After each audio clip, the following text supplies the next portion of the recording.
Yerko, y estamos listos para tu charla el día de hoy. Hola, ¿qué tal? ¿Cómo están? Bueno, agradezco esa presentación tan bien elaborada, María Elena. Fue un gusto para mí también contactar con usted y con la gente de ILAM. Y les mando un saludo a la distancia a toda la gente del Ecuador. Tenemos mucha gente aquí de Ecuador, me imagino, de otros países también o de diferentes lugares del mismo Ecuador.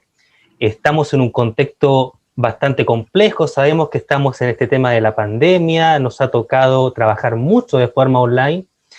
Y bueno, yo quisiera felicitarlos e invitarlos a esta conferencia que voy a brindar a continuación, que es relacionada con el tema de la discapacidad, algo que me apasiona muchísimo, algo que me gusta mucho desarrollar actualmente y que a futuro me gustaría seguir perfeccionando, porque considero que en nuestros contextos falta todavía integrar mejoras para esta población, que a veces se ve en desventaja, ¿cierto?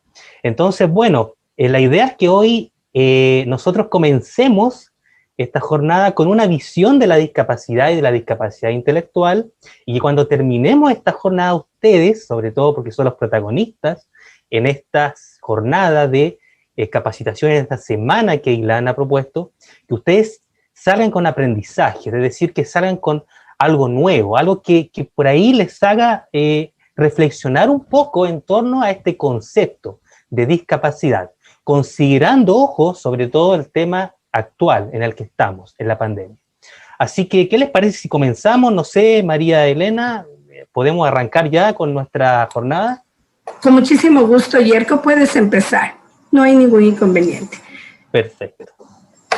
Bien. Bueno, en primer lugar me gustaría comentarles de que yo hace aproximadamente 4 años que más o menos vengo trabajando en este tema de la discapacidad intelectual.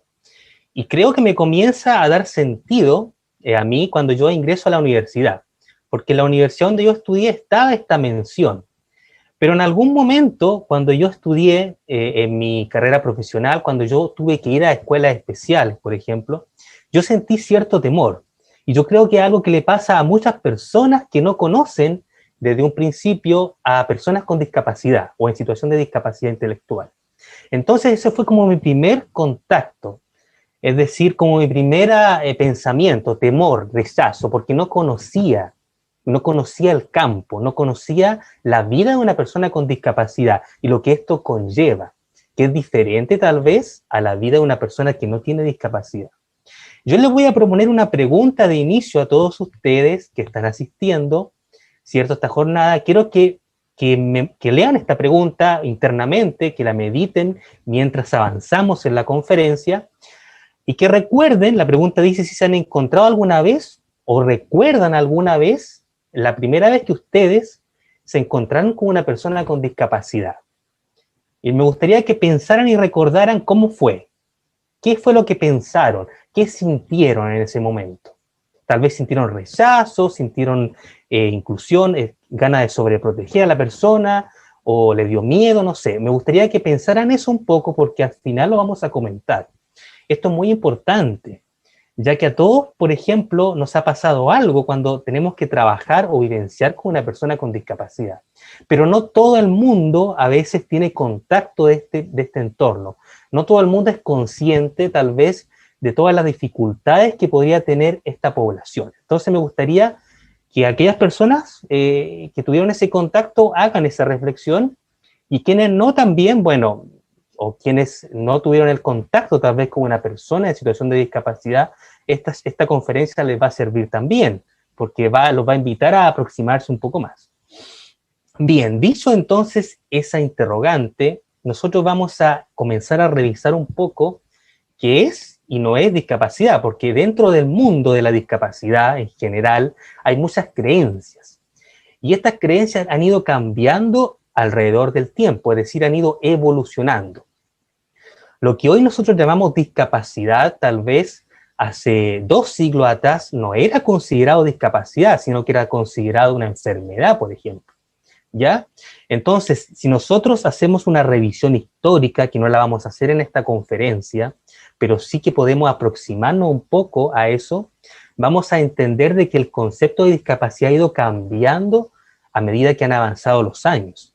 Y esto ha tenido una influencia desde lo personal y lo social.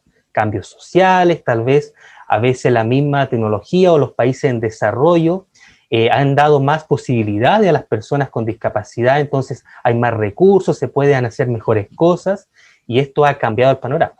Bueno, ¿qué es y qué no es discapacidad? Vamos a partir con que discapacidad no es una enfermedad, ¿cierto? De ninguna forma yo me voy a contagiar con discapacidad, ¿cierto? Entonces, discapacidad hoy en día no es una enfermedad, pero tal vez hace muchos años sí lo era considerada una enfermedad. No habían descubrimientos, no habían estudios en el área, entonces podemos quedarnos tranquilos y podemos decir, bueno, la persona que tiene discapacidad no me va a contagiar de discapacidad, ojo, eso hay que dejarlo claro, ¿cierto? Entonces, tampoco vamos a decir que es un trastorno, ojo con eso, discapacidad no es un trastorno, no hay diferentes sintomatologías entonces dentro de la discapacidad. Tal vez en una persona que tiene discapacidad hay algún trastorno paralelo, eso puede pasar, pero la discapacidad en sí misma no es un trastorno. Ojo con eso también. Ahora que está muy de moda el tema del COVID, de los virus, tampoco vamos a decir de que la discapacidad es un virus, es decir, no es que yo voy a consumir algo y me voy a juntar con una persona que está contagiada de algo, me va a dar una discapacidad. Tal vez me va a generar ciertas dificultades o ciertas enfermedades, ¿cierto?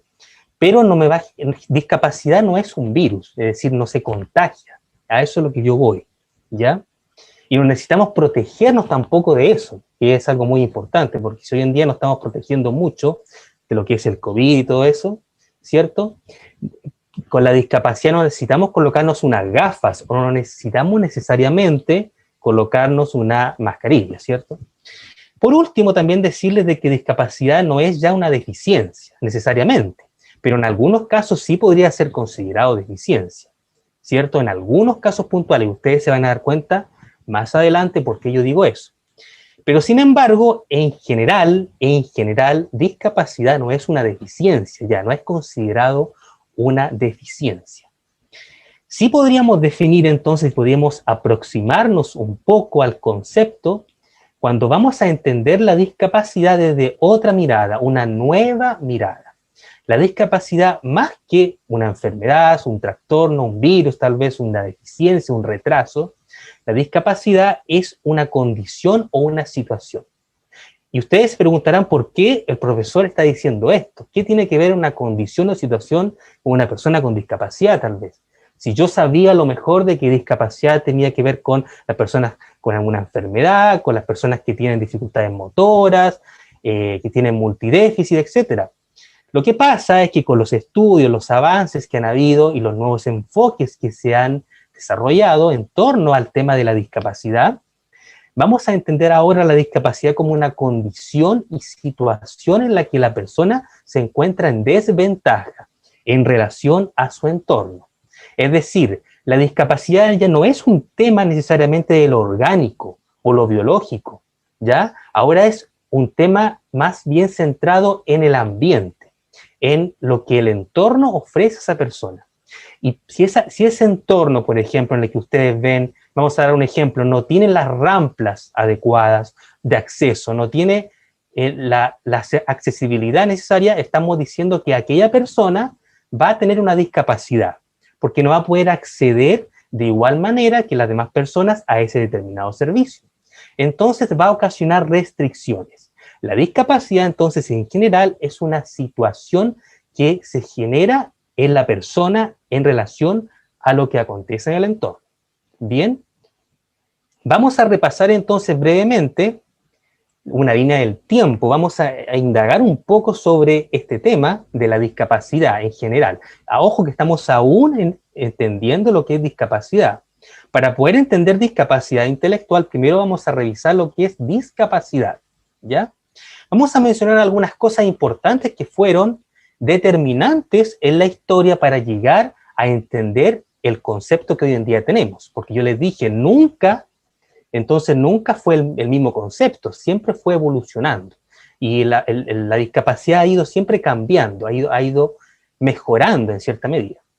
Bueno, la Carta de las Naciones Unidas nace más o menos por ahí, se desarrolla en el año 45, ¿cierto? 1945, con el propósito de ir juntando mucho más a los pueblos, a las naciones que estaban en guerra.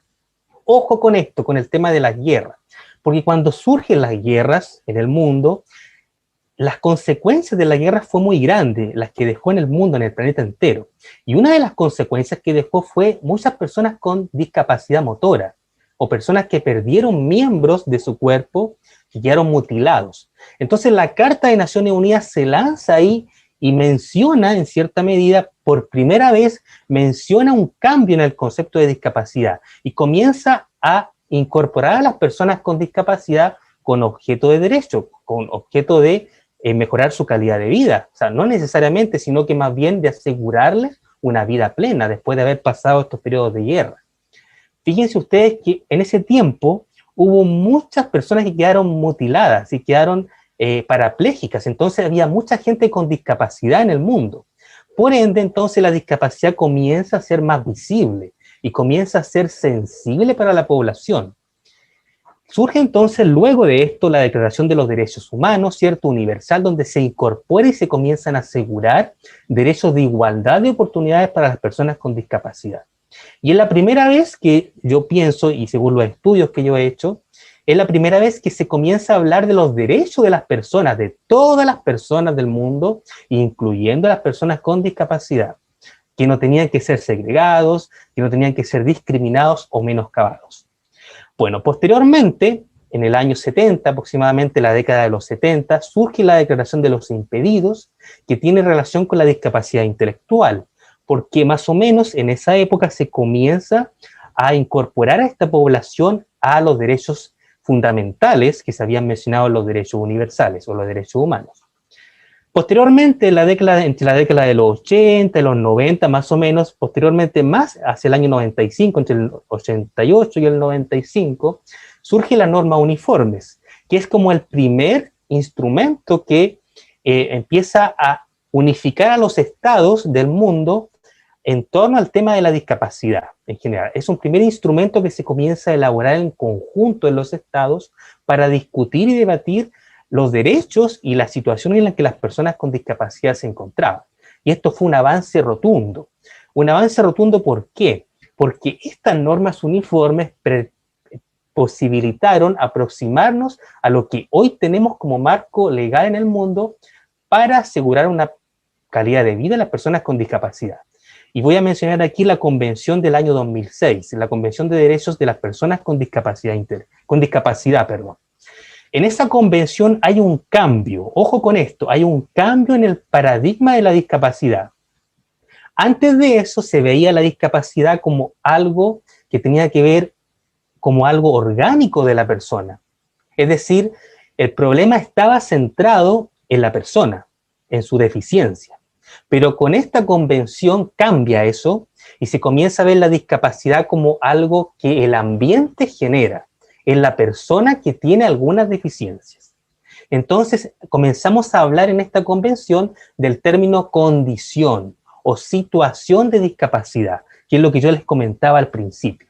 Se comienza a ver la discapacidad como una condición, como una restricción que ocurre en esa interacción. Bien, entonces es el marco legal que tenemos hoy en día para basar la calidad de vida de las personas con discapacidad, incluyendo a las personas con discapacidad intelectual, ojo.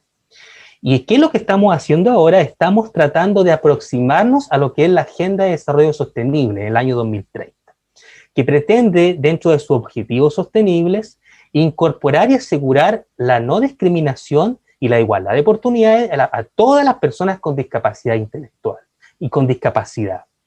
Sobre todo, excluirla del núcleo de la pobreza, asegurar su educación, asegurar su salud y su participación. Entonces, ahora estamos enfocándonos hacia ese objetivo, hacia el desarrollo sostenible 2030. Luego de haber revisado entonces esta breve línea del tiempo, me gustaría entonces definir qué es discapacidad, porque tenemos que entender entonces qué es discapacidad.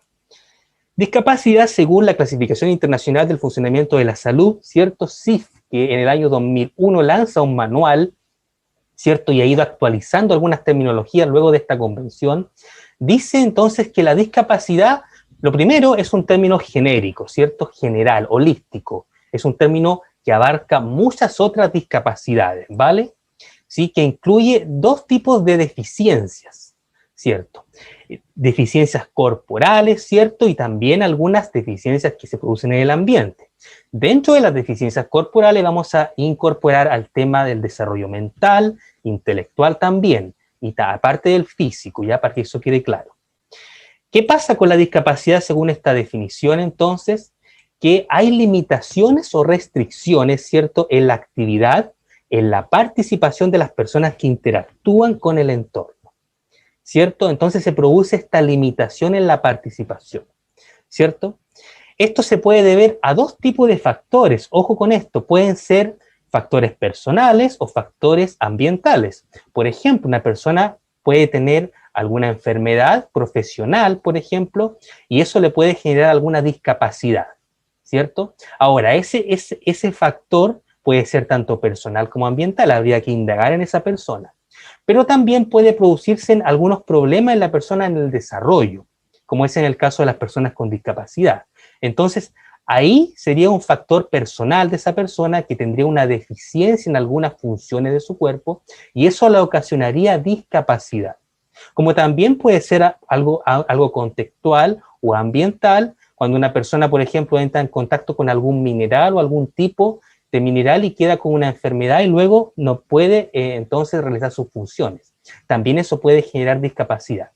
Si ustedes se fijan, todo tiene que ver con esta relación entre la persona, su situación y el ambiente, lo que le ofrece el ambiente o el contexto. Ya no es necesariamente algo de la persona propiamente tal. Ojo con eso.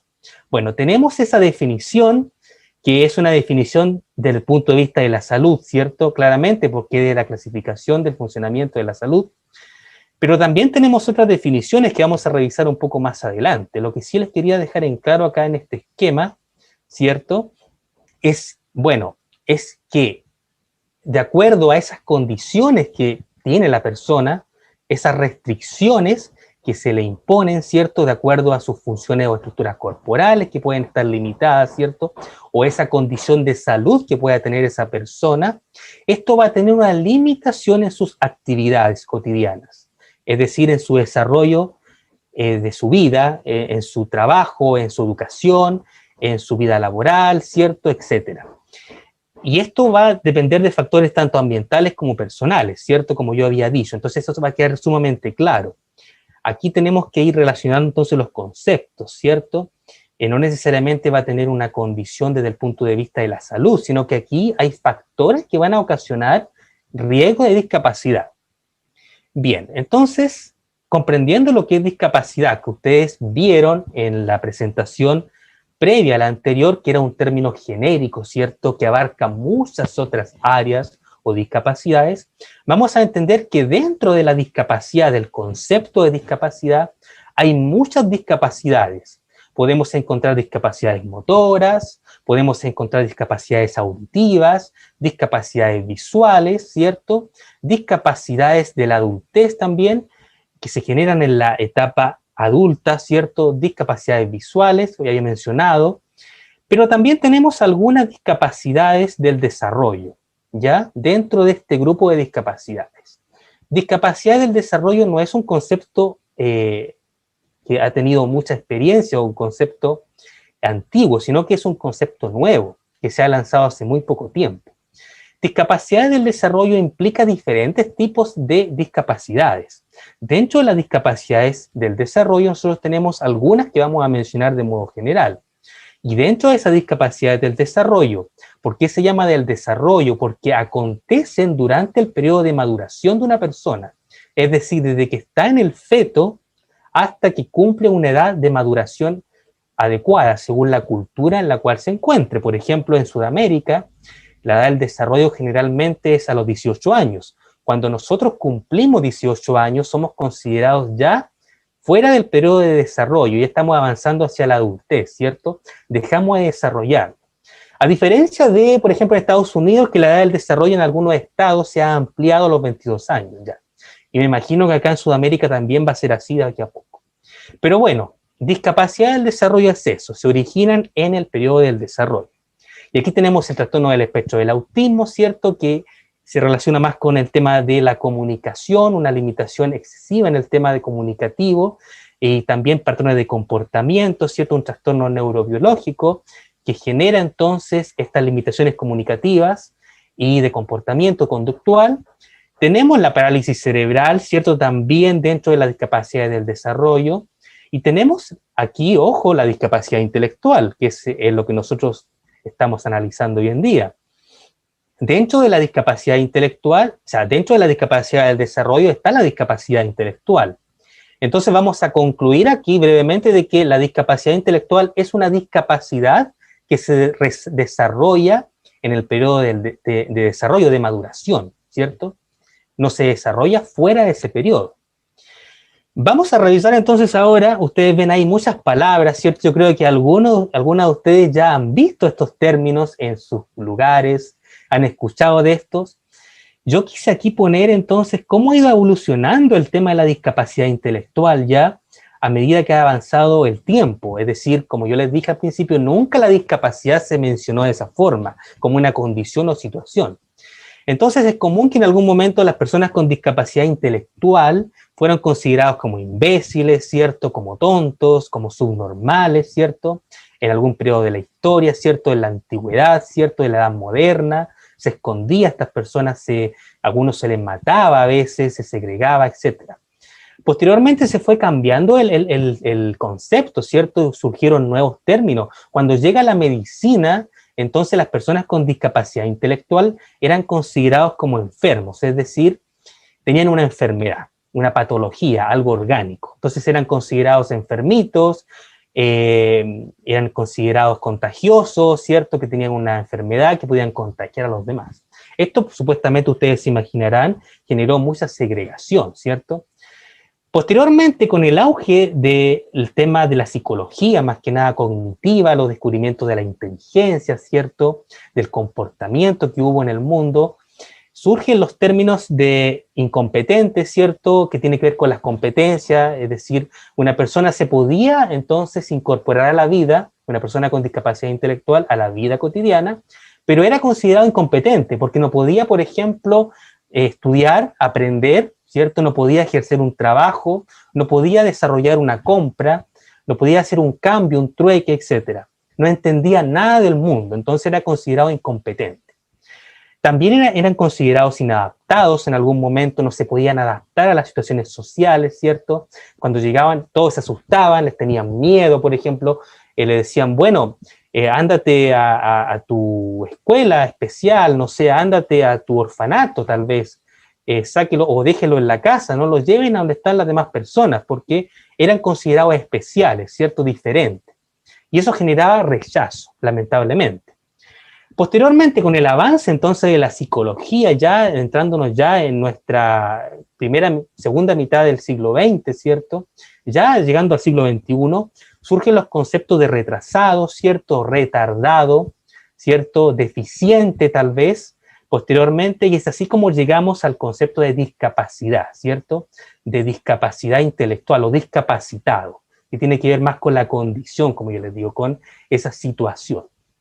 Y posteriormente surge también una corriente que me gustaría mucho que la averiguaran después de la ponencia, que averiguaran un poco sobre esta corriente nueva que se está desarrollando de aquí a poco, que es el tema de la diversidad, de considerar la discapacidad como una diversidad, o sea, ya eliminar el concepto de discapacidad y considerar diversidad funcional, es decir, la persona es diversa, ¿ya? Pero es una corriente que se está generando solamente, no es que está todavía desarrollada. De aquí a muchos años, tal vez, a las personas con discapacidad ya les digamos personas diversas, tal vez diversidad funcional.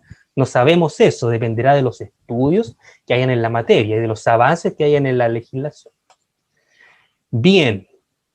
Vamos a mencionar entonces dos definiciones, tal vez ustedes las conocen o no, de lo que es discapacidad intelectual. Ya sabemos entonces que la discapacidad intelectual se genera en el periodo del desarrollo, ¿cierto? Eso tenemos que tenerlo claro.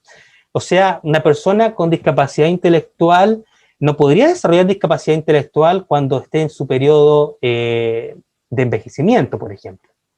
solo podría haber sido porque lo desarrolló en su periodo del desarrollo, para ser diagnosticado por discapacidad intelectual. Tenemos dos definiciones que analizar, ¿cierto? Tenemos este manual que utilizan mucho los médicos, el DSM-5. El 2014 lanzan la última versión del manual, edición, ¿cierto? Donde actualizan el concepto de discapacidad intelectual y lo consideran dentro de los trastornos del neurodesarrollo, ¿cierto? Que este manual sitúa la discapacidad intelectual como una discapacidad en el periodo del desarrollo, ¿cierto?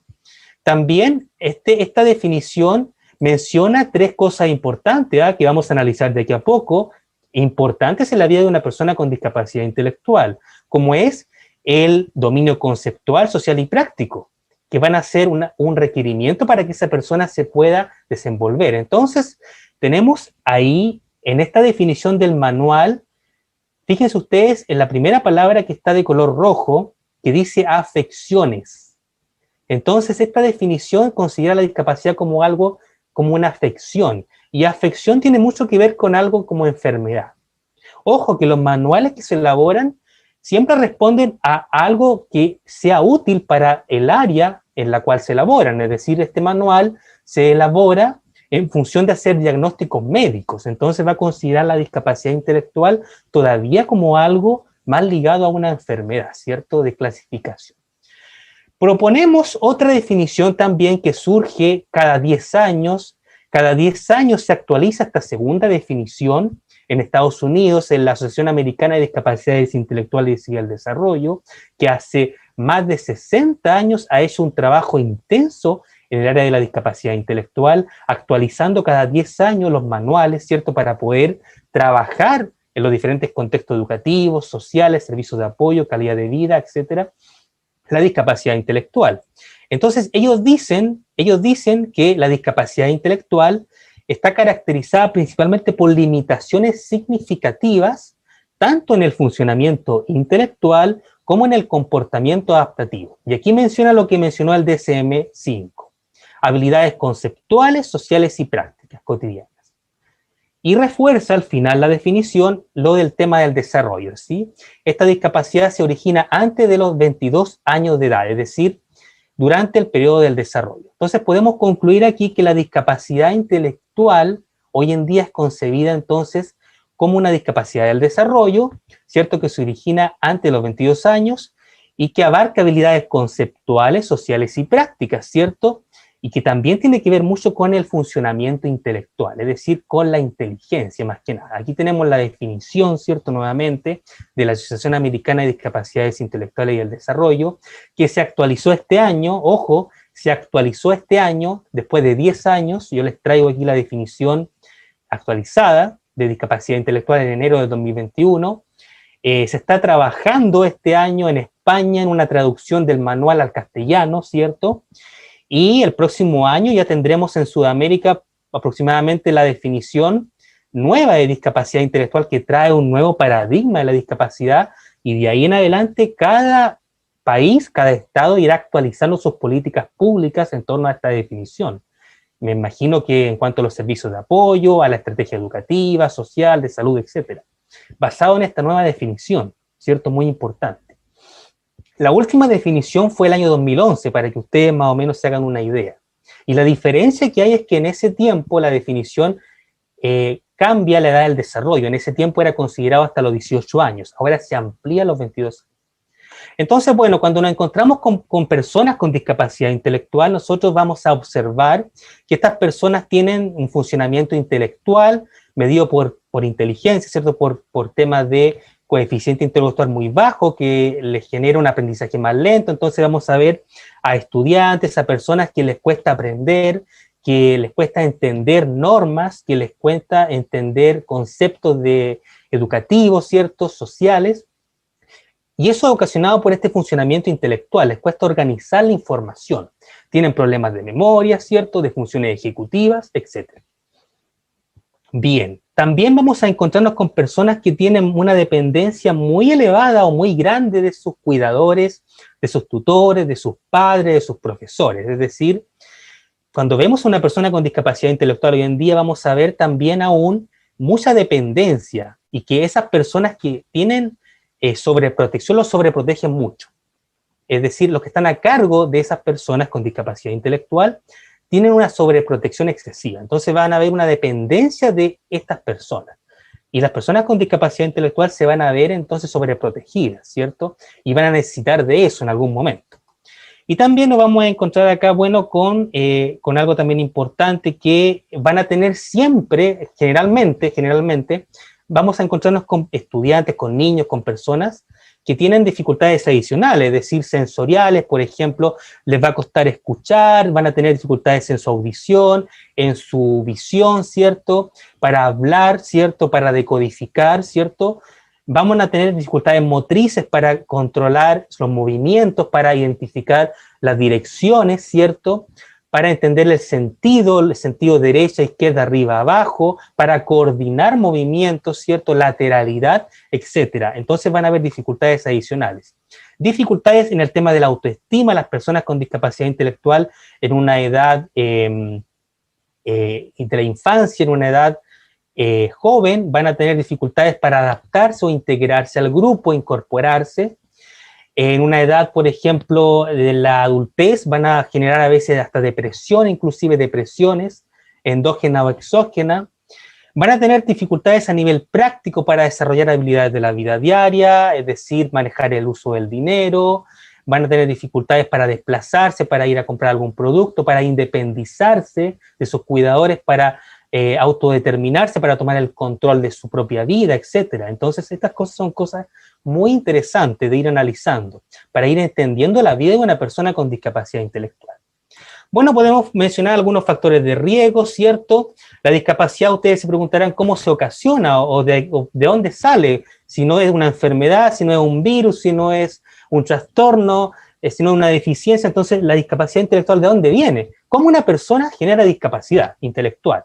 ¿Cómo llega a eso? Se preguntarán ustedes. Si el profesor dice, bueno, es una situación, es una condición. Bueno, según los manuales, los estudios que han habido, podemos separar aquí, podemos decir que hay factores de riesgo que ocasionan discapacidad intelectual. Por ejemplo, tenemos factor biomédico, factores sociales, factores conductuales y educativos. Y estos factores pueden acontecer en diferentes periodos del desarrollo. Recuerden ese concepto, periodo del desarrollo. Y acá tenemos que esos factores de riesgo que yo mencioné acá pueden ocasionar discapacidad intelectual en una persona antes del nacimiento, pueden ocasionar discapacidad intelectual durante el nacimiento, pueden ocasionar discapacidad intelectual después del nacimiento, hasta los 18 años. Por ejemplo, vamos a dar algunos ejemplos para que ustedes entiendan. Un factor social, por ejemplo, antes del nacimiento podría ser que la familia que está criando, que está en su feto de la mamá, por ejemplo, esa familia entonces tiene deprivación sociocultural, está dentro de un ambiente de pobreza.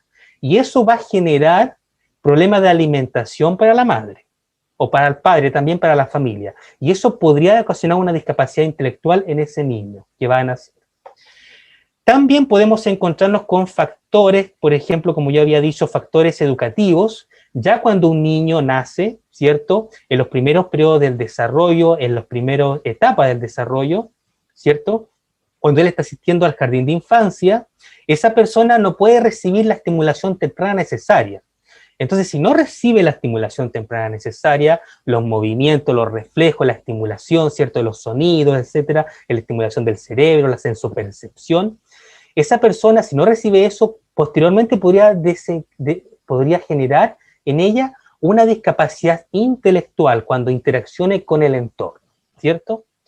Así tenemos muchos factores, como también el factor biomédico, ¿cierto? Y si nosotros relacionamos el factor biomédico durante el nacimiento, podrían haber complicaciones en el embarazo de esa mamá que está dando a luz, ¿cierto? Y podrían haber complicaciones que generen golpes en el cerebro del niño, y eso podría generar una discapacidad intelectual posterior. Entonces, como ustedes pueden ver, hay muchos factores, ¿cierto?, que pueden ocasionar discapacidad intelectual, que generan riesgo de desencadenar discapacidad intelectual, pero siempre dentro del periodo del desarrollo. Bueno, tenemos también las perspectivas de la discapacidad intelectual, que esto sirve más para entender un poco el concepto y cómo ese concepto ha ido cambiando. Tenemos la perspectiva biométrica que dice que la discapacidad intelectual también convive con algunos factores orgánicos, es decir, ve a la discapacidad un poco como un tema biológico, ¿cierto? Más de la persona, ¿cierto? Que trae desde que ella fue concebida, ¿cierto? En el feto. Entonces, esa predisposición va a generar un poco de discapacidad intelectual.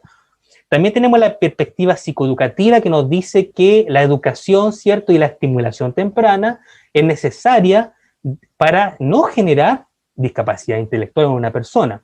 Entonces, aquí en la perspectiva psicoeducativa va a ser muy importante generar esta estimulación temprana para evitar, entonces, que se genere limitaciones significativas en el funcionamiento de esa persona.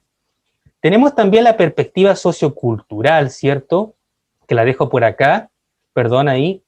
Sociocultural, que tiene que ver con que en ciertos contextos de pobreza, donde hay más pobreza, ¿cierto? Más carencia, lamentablemente, es común ver más personas en situación de discapacidad intelectual, porque no han llegado los recursos, las necesidades básicas, las personas no se alimentan adecuadamente, las personas no beben adecuadamente la cantidad de agua necesaria, la hidratación, ¿cierto? Los nutrientes, porque en esos contextos hay mucho maltrato también, hay mucho abuso, ¿cierto? De sustancias, entonces eso va a generar, el contexto ahí va a generar cierta discapacidad intelectual, si no se maneja esto. Ojo con eso, porque nos vamos a quedar mucho con este concepto sociocultural y al final lo van a descubrir.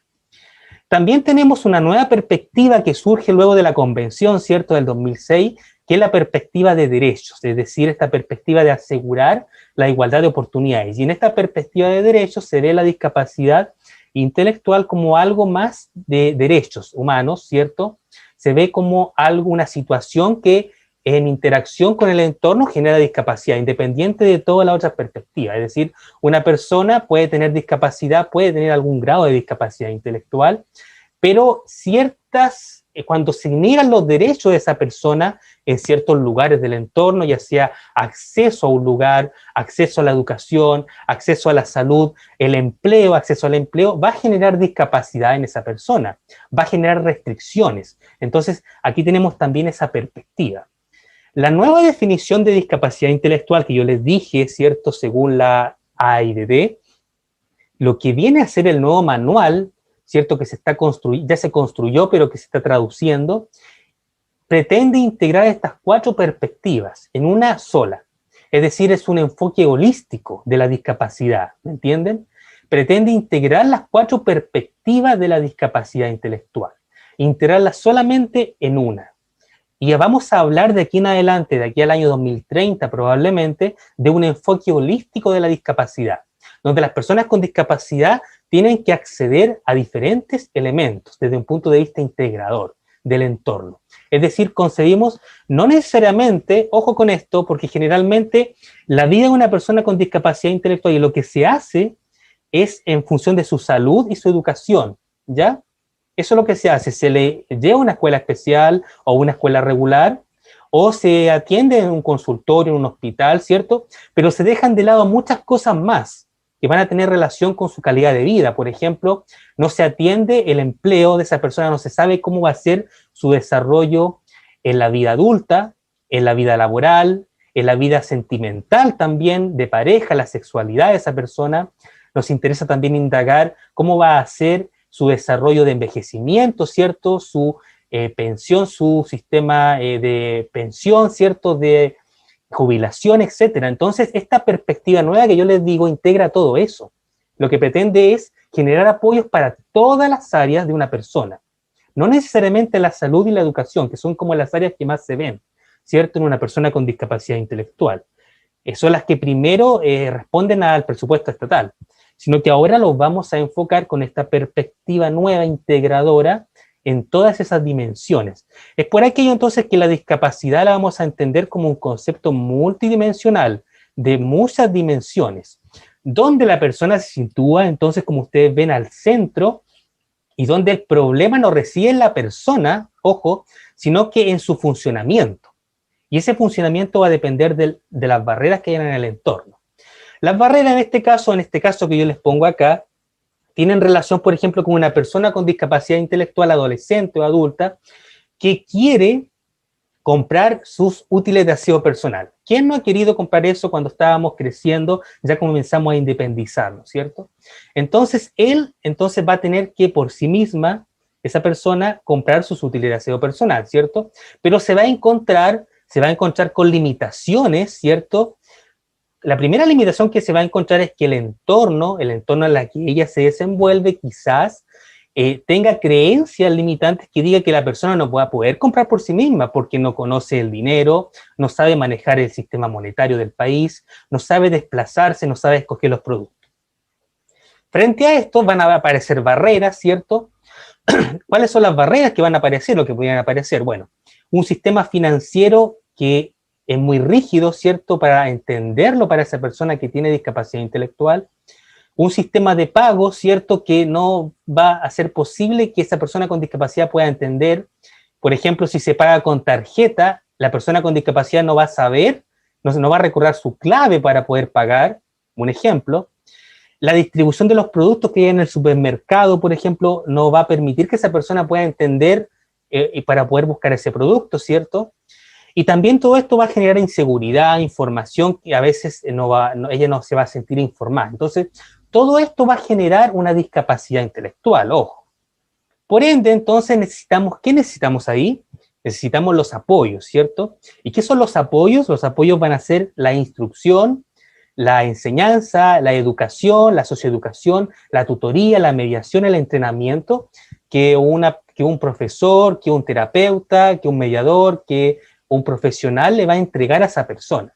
¿Y para qué le va a entregar esos apoyos? Para ajustar el funcionamiento, ojo, no para mejorar, no para mejorar necesariamente, para ajustar el funcionamiento de esta persona en relación a esa actividad que necesita realizar. Y esto va a requerir seguimiento, monitoreo, supervisiones, entrenamiento, ¿cierto? Ustedes se imaginan, todo un trabajo basado entonces en la evidencia que muestra esa persona, porque la evidencia que ella mostró fue que no podía comprar sus útiles escolares, sus útiles de aseo personal. Con esto entonces nosotros dejamos de lado lo institucionalizado, que es el paradigma antiguo, ¿cierto? Institucionalizado es cuando era rehabilitador, cuando había que rehabilitar a la persona con discapacidad intelectual. Dejamos de lado también el paradigma desinstitucionalizado que viene a decirnos de que los especialistas tomamos la decisión, por ejemplo, profesor, fonoaudiólogo, terapeuta, psicólogo, médico, tomamos decisiones para esa persona. No, ya no vamos a utilizar ese enfoque. Nosotros vamos a avanzar a esto, ojo con eso. El que está aquí abajo, pertenencia comunitaria, ojo con eso, muy importante. Para que funcionen los apoyos en una persona con discapacidad intelectual, los apoyos deben ser planificados con ella, con la persona y con la familia, con la comunidad en la cual esa persona se desenvuelve. Considerar lo que esa persona necesita, lo que la familia necesita, lo que la comunidad le ofrece y no le ofrece. Desde ahí se van a tomar las decisiones. No se van a tomar necesariamente en un laboratorio, me imagino, sin considerar la evidencia, sino que la evidencia de la comunidad, de la familia, de ella misma, nos va a determinar qué es lo que tenemos que realizar o qué apoyos tenemos que ajustar. Bien, entonces, como hemos mencionado con eso, nos vamos a ir adentrando acá a la discapacidad intelectual como un concepto multidimensional. Es decir, un concepto multidimensional de la discapacidad intelectual considera diferentes dimensiones. Es decir, que para poder evaluar e intervenir la discapacidad intelectual en una persona, tenemos que considerar las habilidades intelectuales, ¿cierto? Que son esa clasificación que yo les mencioné al principio, que es funcionamiento intelectual, medido a través de la inteligencia, ¿cierto? Entonces las habilidades intelectuales van a determinar el funcionamiento humano de la persona con discapacidad intelectual. Por otro lado, también la conducta adaptativa, que vamos a revisar de aquí a poco el concepto, también va a tener una repercusión en el funcionamiento humano de esta persona. La salud, muy importante, va a tener una repercusión en el funcionamiento humano de la persona con discapacidad, ¿cierto? Intelectual, porque la persona con discapacidad intelectual generalmente tiene ciertos problemas de salud asociados. Eso tenemos que tenerlo claro. Entonces, es muy importante manejar esa variable. La participación, ¿cierto? La interacción, los roles que esa persona van a ser fundamentales para que esa persona con discapacidad intelectual pueda generar una inclusión, que pueda incorporarse y que pueda ser incorporada por el grupo. Por último, también otra dimensión importante de este marco conceptual es el contexto, es decir, vamos a considerar el contexto como relevante y fundamental para que esa persona con discapacidad pueda tener una evolución en su funcionamiento y de esa forma pueda ir generando una inclusión dentro de la comunidad. Para eso entonces acá en el centro están los apoyos, ¿cierto? Los apoyos están en el centro y los apoyos entonces lo que van a hacer es ajustar y desajustar la estrategia de enseñanza o de entrenamiento, ¿cierto? En base a todas estas dimensiones. ¿Cuáles serían entonces los criterios de clasificación de la discapacidad intelectual? Ojo, ¿cómo clasificamos la discapacidad intelectual para poder dar apoyo a estas personas? Porque tenemos que clasificar a estas personas. Ustedes se preguntarán, bueno, ¿por qué se hace esto? Bueno, se hace para que los estados, para que los gobiernos, para que las instituciones, las empresas puedan entregar soportes, puedan apoyar a estas personas, porque tenemos que diferenciar de las personas que tienen discapacidad y que no tienen discapacidad, para poder ajustar los recursos que hay y planificar apoyos. Bueno, los criterios de clasificación de la discapacidad intelectual son tres. En primer lugar, tenemos las limitaciones significativas en el funcionamiento intelectual, ¿cierto? Es decir, vamos a medir a los estudiantes que nosotros pensamos que podrían tener discapacidad intelectual con test de inteligencia, ¿cierto? Y necesitamos que ese funcionamiento, para clasificarlo como discapacidad intelectual, dé 2 desviaciones por debajo de la media, ¿cierto? Medido a través de test de inteligencia, que de aquí a poco vamos a revisar. Para que una persona también tenga discapacidad intelectual, tiene que tener también limitaciones significativas, ojo, en las habilidades adaptativas. En 3 subáreas muy importantes, las subáreas conceptuales, sociales y prácticas. No se alarmen con esto, que de aquí a poco lo vamos a revisar si no conocen estos términos. También tenemos que considerar el tercer criterio de clasificación para que sea discapacidad intelectual y así podamos diferenciar esta discapacidad de otras formas de discapacidad. Que la edad de aparición, como yo le había mencionado al principio, del desarrollo, tiene que desarrollarse la discapacidad dentro de ese periodo del desarrollo, es decir, hasta los 22 años de edad. Muy bien, ¿cierto? Dicho entonces los 3 criterios, entonces vamos a ir revisando brevemente cada uno de los criterios.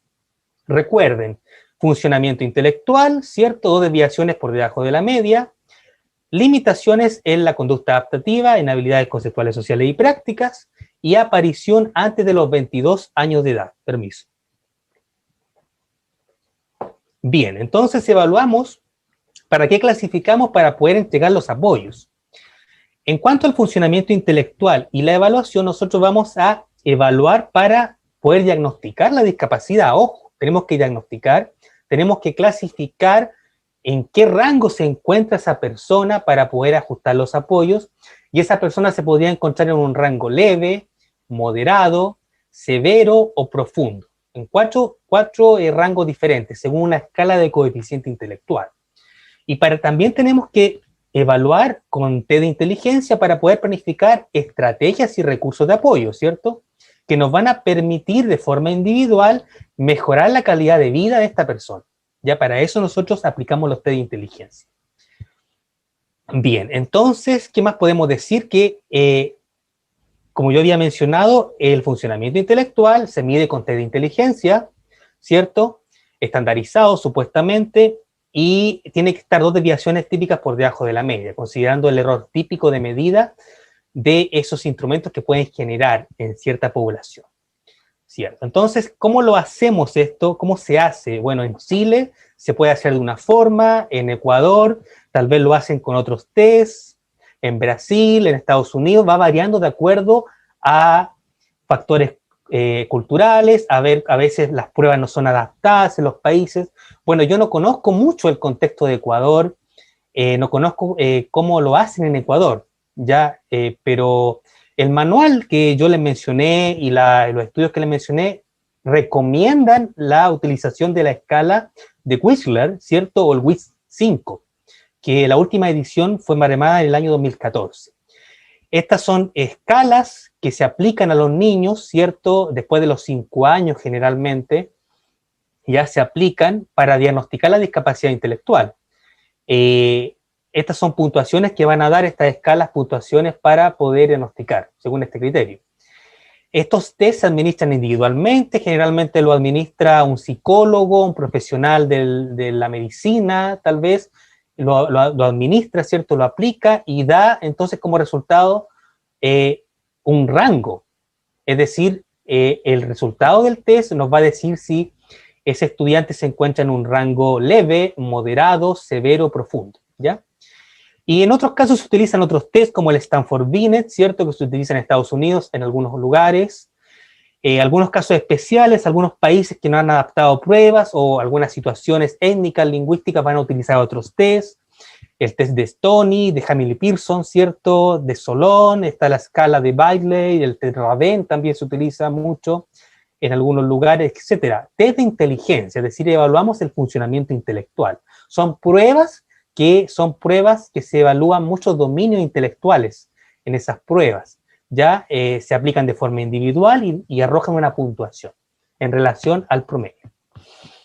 Bueno, ese es el primer criterio, pero también tenemos el segundo criterio, que es un criterio mucho más relevante, que nos importa mucho más a veces en el área de la discapacidad intelectual, que es la conducta adaptativa. ¿Y por qué se preguntarán ustedes que nos importa más? Porque la conducta adaptativa es un concepto que surge en el año 59, Heber lo publica por ahí en un manual y después se incorpora en el manual de la AIDD, porque se empieza a descubrir, ojo con esto, que las personas que tenían discapacidad intelectual tenían dificultades en la adaptación del ambiente, ¿ya? O sea, había una relación entre la persona con discapacidad intelectual y su ambiente. Y si, por ejemplo, se daban los apoyos o se hacía una estimulación de esas áreas de adaptación, la vida de la persona con discapacidad iba a mejorar. Entonces, la conducta adaptativa surge más o menos en esa época y tiene relación con aptitudes y habilidades que permiten que una persona, que cualquier persona, pueda desarrollar su independencia, funcionar mejor, si eso en su vida diaria, en el hogar, en la comunidad, en el barrio, en la ciudad, etc. Es decir, tiene que ver con lo que la persona hace, ¿ya? No con lo que la persona sabe.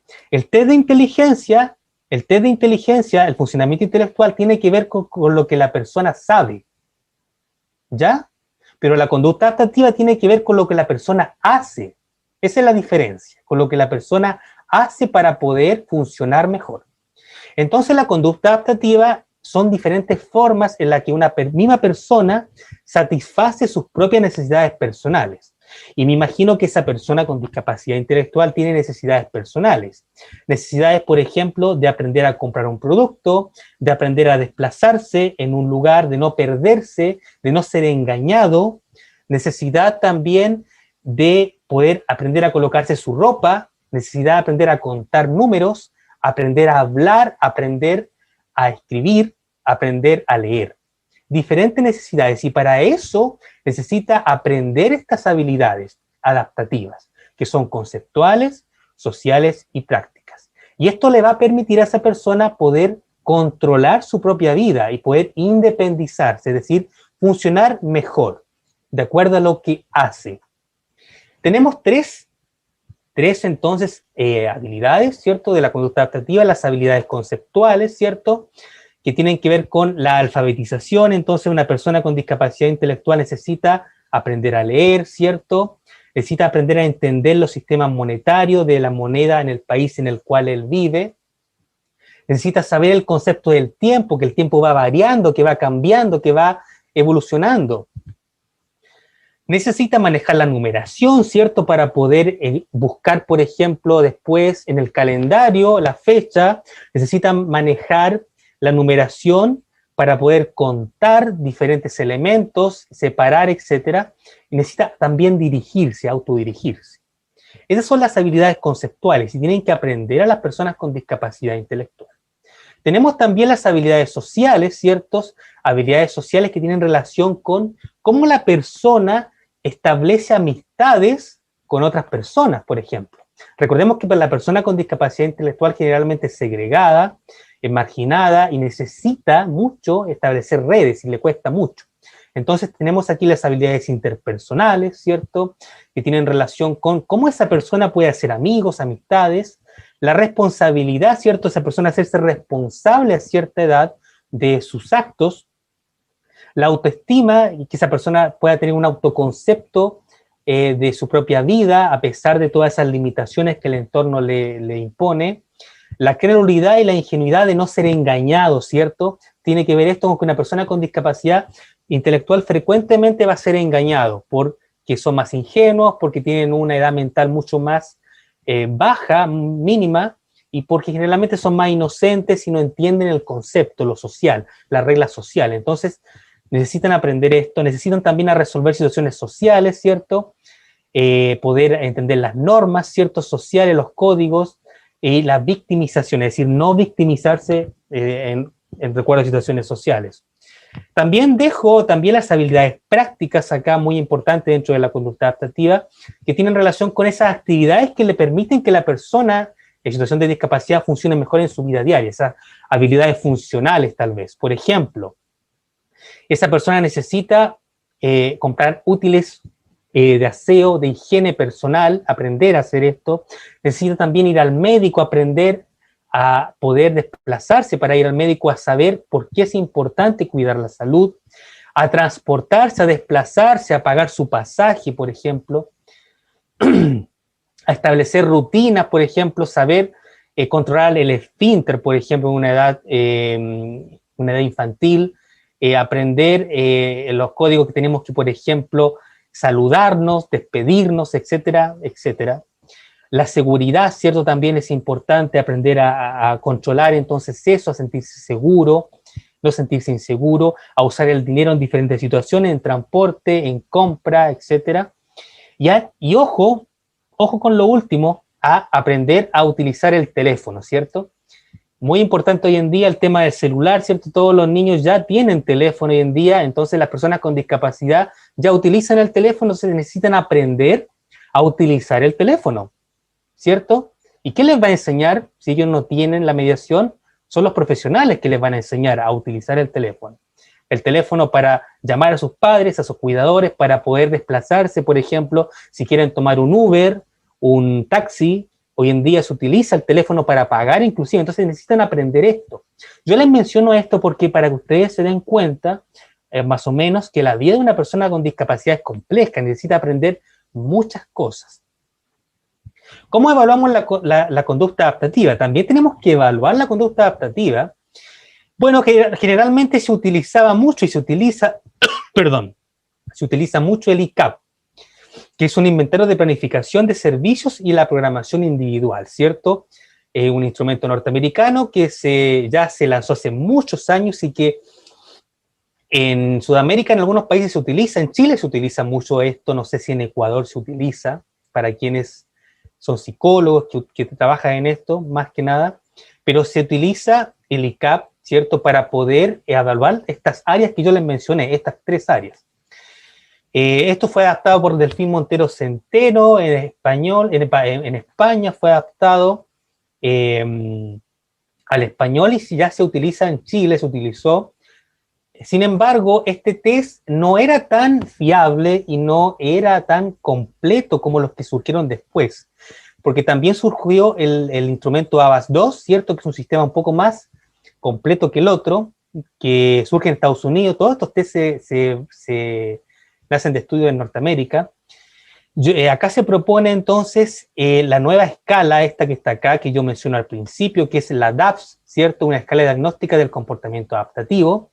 Se lanza el año 2016 a 2018, se lanza esta escala, y es traducida al español por el señor Miguel Ángel Verdugo, del Instituto INICO en España, de la Universidad de Salamanca, profesor mío en el máster de discapacidad. Él entonces hace esta adaptación, ¿cierto?, del instrumento, y ya está disponible para poder hacer las evaluaciones, ¿cierto?, de la conducta adaptativa. Y este instrumento, bueno, el autor de este instrumento es Marta C. en Estados Unidos y otros investigadores también de la AIDD, que se relacionan con la AIDD. Pero esta escala es mucho más completa. Es una escala que se debería utilizar ya en los contextos donde hay personas con discapacidad intelectual, para poder clasificar la discapacidad intelectual propiamente tal. Bien, entonces tenemos ya los criterios de clasificación. Ustedes más o menos ya entienden que la vida de una persona con discapacidad intelectual tiene que ser evaluada, ¿cierto? Hay que evaluar, hay que medir para poder dar los apoyos, ¿cierto? ¿Y qué son los apoyos? Se preguntarán ustedes. ¿Qué van a ser los apoyos en el campo de la discapacidad intelectual? Bueno, son recursos, son estrategias diferentes que elaboran los profesionales para promover, ¿cierto?, diferentes áreas de la vida de la persona con discapacidad intelectual, y así evolucionar y mejorar su funcionamiento individual, ¿cierto? Y promover la educación, promover el acceso a los servicios de apoyo sociales, promover la autodeterminación, promover su calidad de vida, ¿cierto? Y nosotros vamos a encontrar apoyos genéricos y específicos, es decir, podemos encontrarnos con que algunas personas con discapacidad intelectual necesitan apoyos a nivel genérico, necesitan un computador, por ejemplo, para acceder a más información, necesitan recursos monetarios para poder alimentarse, tal vez necesitan asistencia en salud, o apoyos específicos, por ejemplo, podría necesitar la presencia de un profesor, una profesora de educación especial para mediar su aprendizaje escolar, podría necesitar a un tutor, ¿cierto?, un entrenador para que le ayude a superar alguna limitación que tiene para poder relacionarse con los demás, un terapeuta, un fonoaudiólogo, una fonoaudióloga podría ayudarle en la terapia del habla, ¿cierto?, etcétera. Tenemos apoyo. Entonces, la estrategia de enseñanza va a ser a base de los apoyos, ¿cierto? Estos apoyos no necesariamente van a ser apoyos humanos, sino que también van a ser apoyos materiales, físicos, ¿cierto? Tecnología asistiva, software educativo, ¿cierto? Teléfonos inteligentes también pueden ser apoyos, métodos de enseñanza, etc. Entonces, la pregunta es la siguiente. Bien, aquí se queda. ¿Cómo se planifican los apoyos y cómo se programan los apoyos? Bueno, también tenemos que evaluar, es decir, no es llegar y decir, bueno, voy a enseñarle a este niño a hablar o le voy a enseñar a trabajar la numeración. No, tenemos que también programar y planificar los apoyos antes de la estrategia de enseñanza, pero para eso tenemos que hacer una evaluación. ¿Y cómo nosotros evaluamos los apoyos? Con diferentes instrumentos también, al igual como lo hicimos con la conducta adaptativa y el funcionamiento intelectual. Tenemos la escala, la Sifton Support Scale, que es la escala de las necesidades de apoyo, ¿cierto? Que nace en Estados Unidos en el año 2004, ¿cierto? Que evalúa diferentes dimensiones en la vida de una persona con discapacidad intelectual. Ojo, estas escalas lo que pretenden es evaluar diferentes áreas, ¿ya? No lo vamos a enfocar necesariamente en la educación. Cuando aplicamos estas escalas, nosotros evaluamos la vida de la persona con discapacidad intelectual, de acuerdo a, por ejemplo, a sus necesidades en la vida personal, a sus necesidades en la salud, en la educación, las necesidades sociales, de autoestima, por ejemplo, las necesidades que tenga a nivel intelectual, aprendizaje, a nivel práctico, etc. Entonces, estas escalas dan un panorama general. ¿Y dónde esa persona con discapacidad intelectual necesita más apoyo?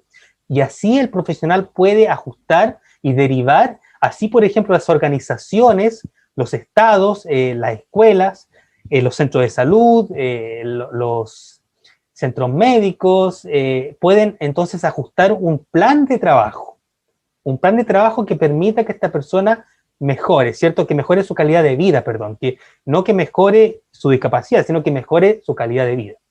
Tenemos la CIS-C, que es la evaluación de necesidades de apoyo para niños y adolescentes con discapacidad intelectual y del desarrollo. También está traducida por el equipo del INICO, ¿ya? De Miguel Ángel Verdugo, el profesor. También él ahí presentan estas escalas, ¿cierto? Y muchas escalas más para poder hacer esta evaluación, y ya están traducidas al español. Bien, estamos llegando entonces al final de nuestra conferencia. Me gustaría dejar acá también la incorporación del modelo de calidad de vida. Ojo, nosotros hemos hablado mucho de la conducta adaptativa, del funcionamiento intelectual, del modelo de funcionamiento humano, de los apoyos, ¿cierto? Pero tenemos que también hablar de este nuevo enfoque. No nuevo enfoque, porque este enfoque nace el año 2002-2004, pero sí es un enfoque que va a generar un cambio en la vida de una persona con discapacidad intelectual.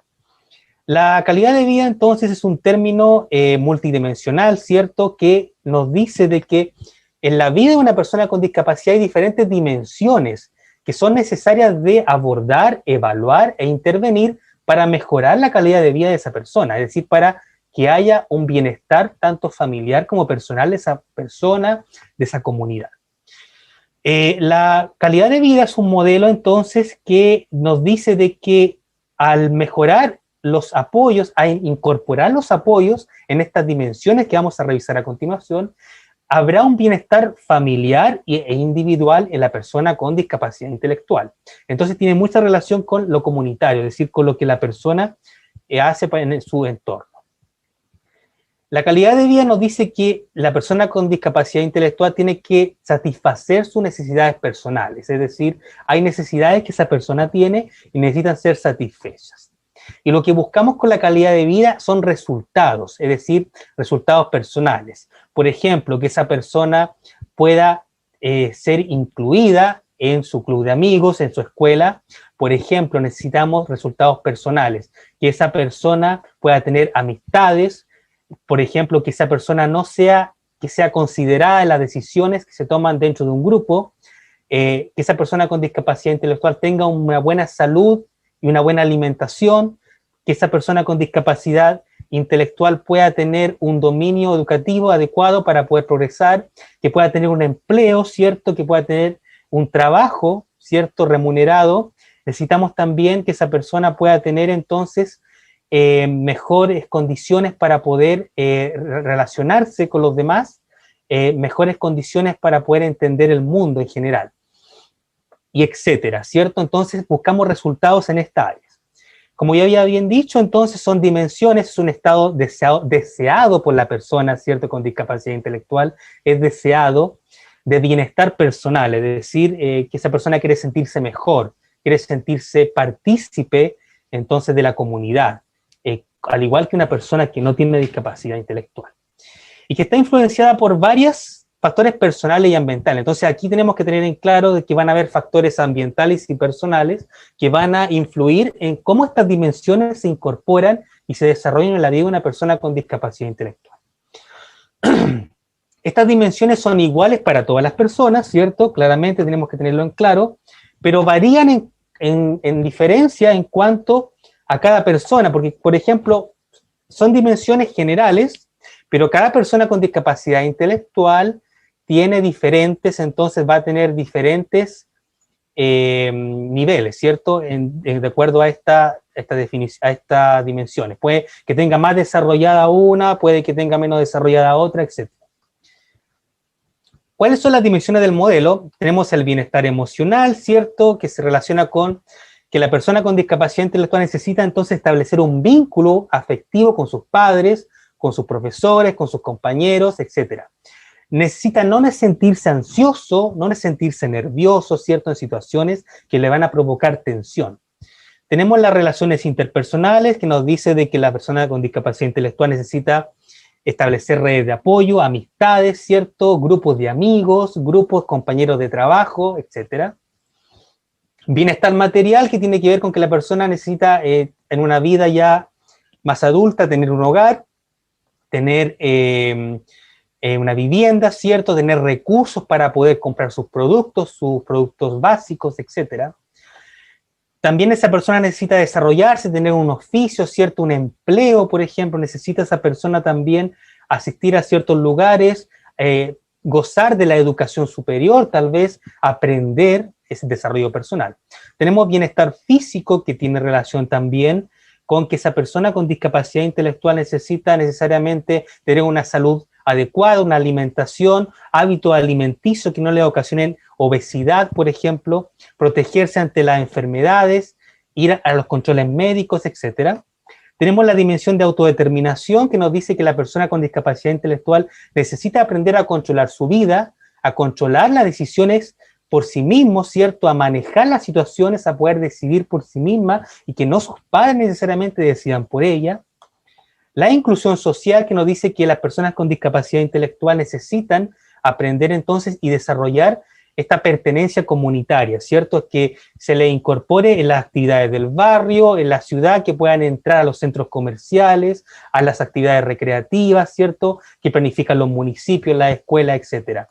Y por último tenemos los derechos, ¿cierto? Que nos dice que las personas con discapacidad intelectual necesitan ser tomadas en cuenta en la participación política de una comunidad, que necesitan también ser escuchadas, que se les considere sus opiniones para poder planificar las políticas públicas.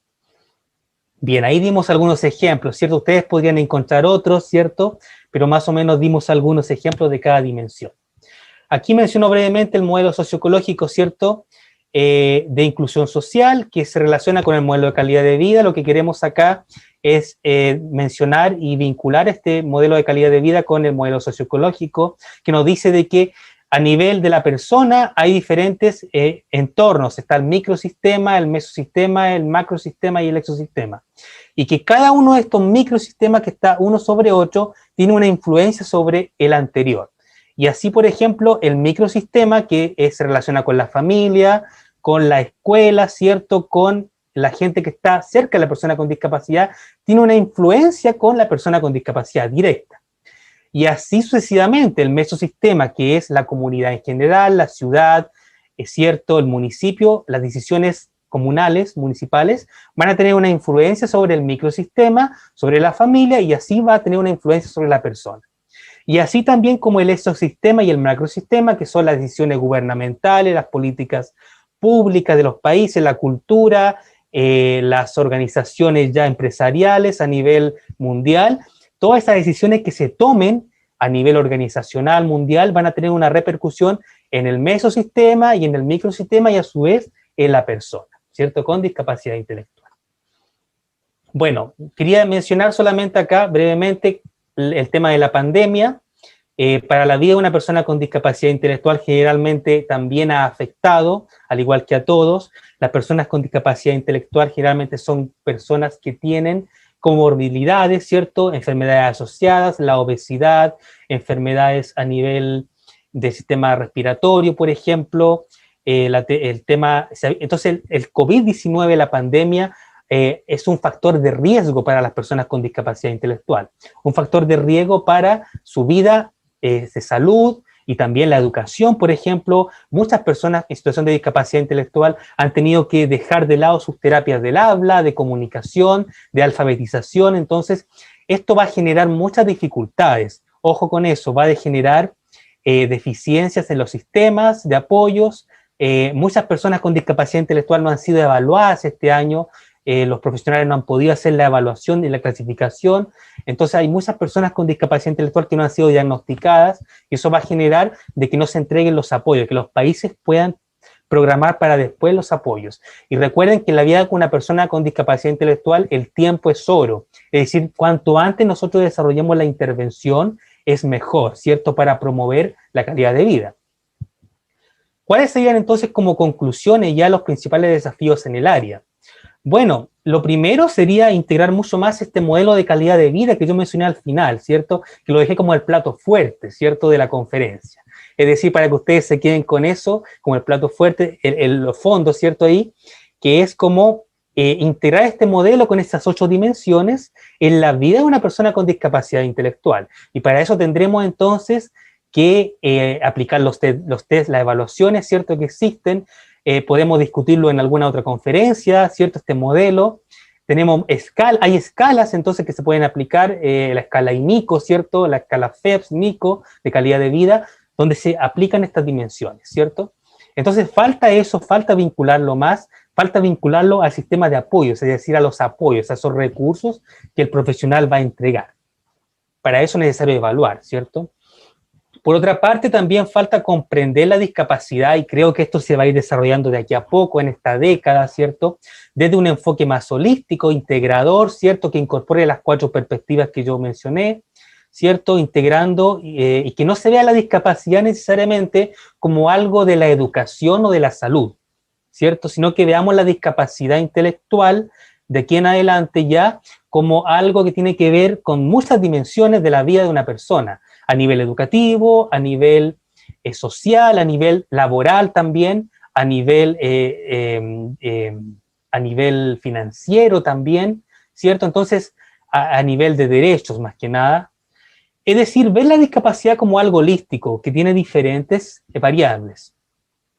En la parte educativa sería bueno también un desafío desprendernos aún del tema del etiquetaje, ¿cierto? De lo habilitador, de lo rehabilitador, de la segregación, ¿cierto? De, por ejemplo, ya segregar a las personas con discapacidad intelectual e ir avanzando mucho más al desarrollo de la inclusión, ¿cierto? Inclusión educativa, generar más apoyos a nivel de las escuelas comunes, preparar mejor a sus profesionales de las escuelas regulares en el área de la discapacidad intelectual, como yo estoy haciendo con ustedes, ¿cierto? Preparar mucho más a los contextos educativos, comunales, municipales, ¿cierto? En el área de la discapacidad intelectual, saber enseñarles a cómo evaluar, a cómo intervenir, material de apoyo, etcétera. Y eso va a generar entonces mayor autonomía e inclusión de la persona en situación de discapacidad intelectual. Por último, ampliar la inclusión social, ¿cierto?, de esta población. No necesariamente la discapacidad intelectual debe abordarse desde lo educativo o de la salud, sino que también hay que ampliar el tema del empleo con apoyo, es decir, la transición a la vida adulta. Hay que tratar de también brindar la empresa, las organizaciones, hacer un punto de reflexión y tratar de contratar más a las personas con discapacidad intelectual, asignarles más oficio, algún trabajo, en los clubes deportivos, las asociaciones deportivas, incorporar a estas personas también, porque hay personas que pueden desarrollar algún deporte, alguna habilidad, ¿cierto? El tránsito a la vida adulta, preocuparse más también por la adultez, ¿cierto? Y lo que genera el tema de la depresión, ¿cierto? En la edad adulta, la parte afectiva y la sexualidad también. La parte afectiva me refiero mucho al tema de la búsqueda de la pareja de la persona con discapacidad intelectual, su relación entonces en esa área, y también el envejecimiento, también porque la población mundial ha ido avanzando mucho en mejora de la calidad de vida, en la esperanza de vida. Entonces las personas con discapacidad intelectual hoy en día viven mucho más años que antes, ¿cierto?, que hace mucho tiempo antes. Entonces necesitamos también generar apoyos en esa área, preparar mejor a los profesionales, a las organizaciones, ¿cierto?, para trabajar con los adultos con discapacidad intelectual y que ya están en una etapa de envejecimiento. Y algo muy importante también, necesitamos también preparar a la familia y a la persona con discapacidad intelectual para su periodo de duelo, es decir, para el tema ya del envejecimiento y para poder ir preparando eso también desde el punto de vista psicológico, educativo y social, ¿cierto? Trabajar mucho también eso, es muy un desafío todavía. Bien, todo esto va a generar entonces, va a generar mayor inclusión en la persona con discapacidad intelectual, mayor calidad de vida, mejores oportunidades, mayor autodeterminación, control sobre la vida, mayor bienestar personal, bienestar individual y en general va a haber una mejor productividad en el área y un desarrollo mucho más amplio de esta área tan importante. Bien, como resumen entonces, vamos aquí a decir de que la discapacidad intelectual entonces está dentro de la discapacidad del desarrollo, ¿cierto? La discapacidad intelectual es un área que aún en muchos países no se estudia y no se aborda de la forma adecuada. La discapacidad intelectual tiene 3 criterios de clasificación que ustedes lo vieron: limitaciones significativas en el funcionamiento intelectual, la conducta adaptativa y la de desarrollo, que podemos evaluar para planificar apoyos, que los apoyos son muy importantes para mejorar la calidad de vida de la persona con discapacidad intelectual. La discapacidad intelectual no reside necesariamente en la persona, sino que es un problema del funcionamiento entre el entorno y la persona, ¿cierto? Y bueno, y la calidad de vida, el modelo de calidad de vida es muy importante para mejorar y ajustar la vida de la persona con discapacidad intelectual, para mejorar su calidad de vida, ¿cierto? Su bienestar personal, individual y familiar, para que pueda funcionar mejor en diferentes áreas de la vida comunitaria, ¿cierto? La vida social, la vida educacional, la vida laboral, etc. Eso sería entonces, estimadas y estimados, querida gente entonces de Ecuador. Aquí están algunos sitios de interés que pueden visitar.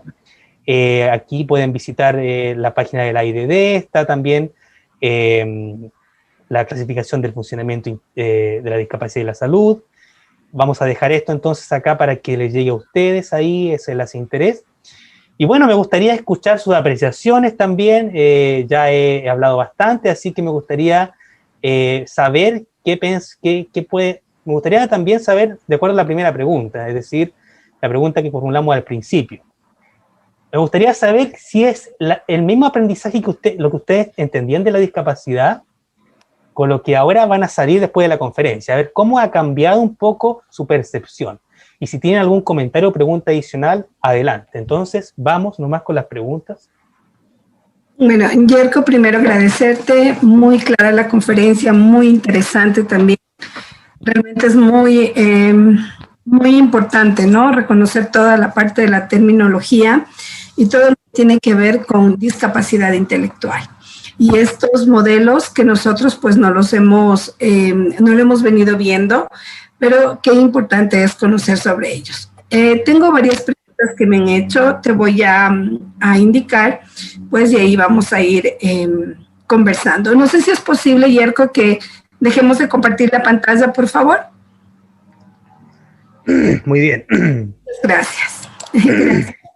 Bueno, la primera pregunta que he recibido a través de chat es, ¿los test de la conducta adaptativa son complementarios al test de inteligencia? Me gustaría saber si también es tomado en cuenta para definir el grado de discapacidad intelectual de un chico.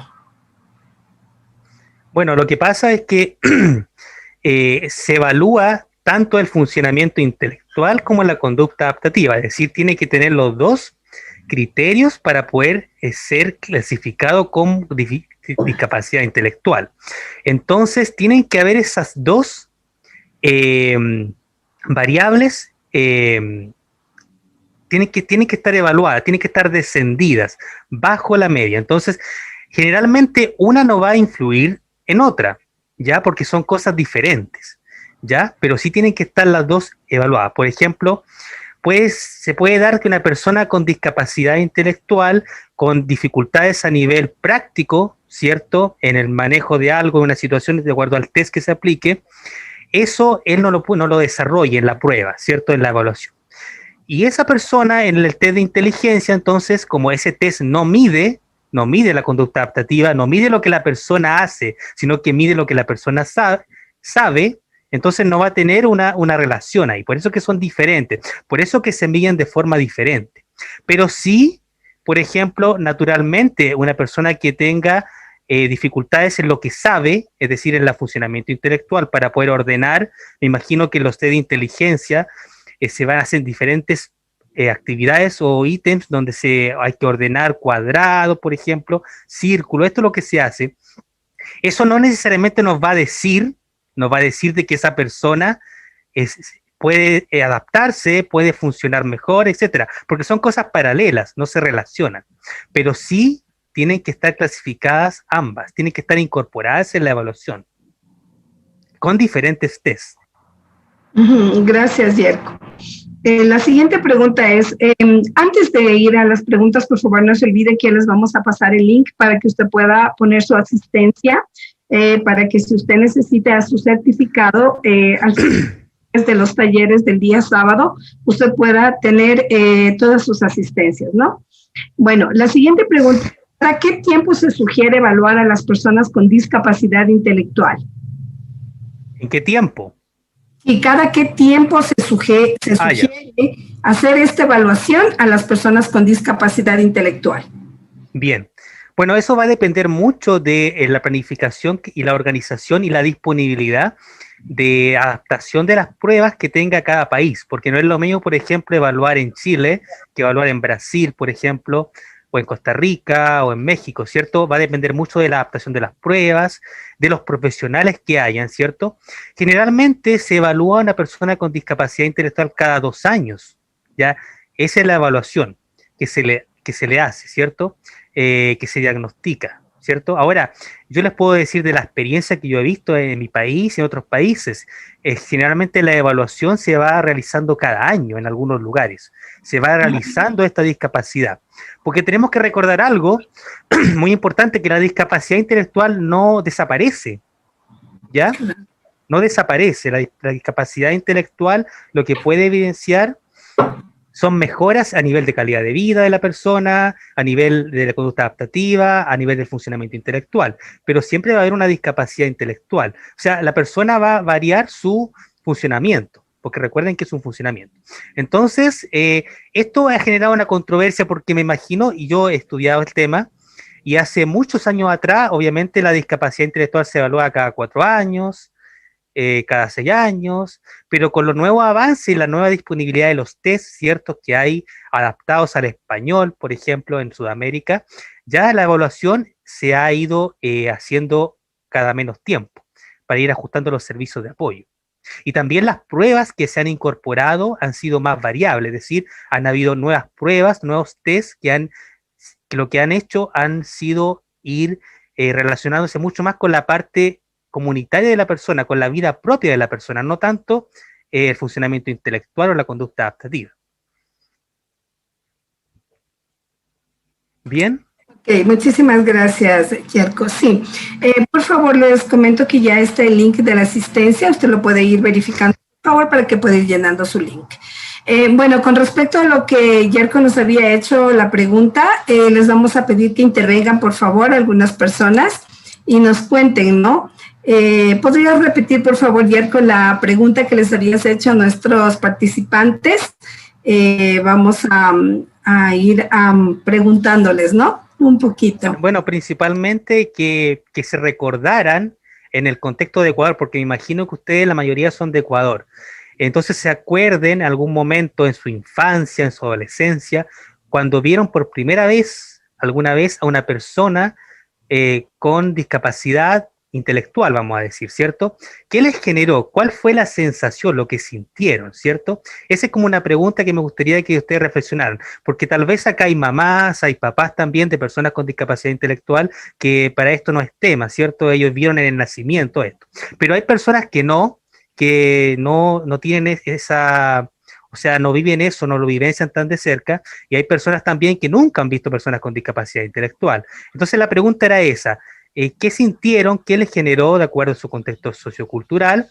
Y también preguntarles, después de la conferencia que hemos tenido, de la jornada extensa que hemos desarrollado, cuáles son sus comentarios, preguntas o cómo ustedes se van, cuál es lo que ustedes se llevan ya de aquí, de esta jornada. Ok, le vamos a pedir a Sandrita Caicedo que nos ayude. Le voy a su audio. Sandrita, muy buenas tardes, bienvenida. Ya está activado su audio. Que nos comente si alguna vez vivió esta experiencia y cómo fue la primera vez que usted vivió la experiencia de tener o de conocer a una persona con discapacidad intelectual. Sí, bueno, la primera vez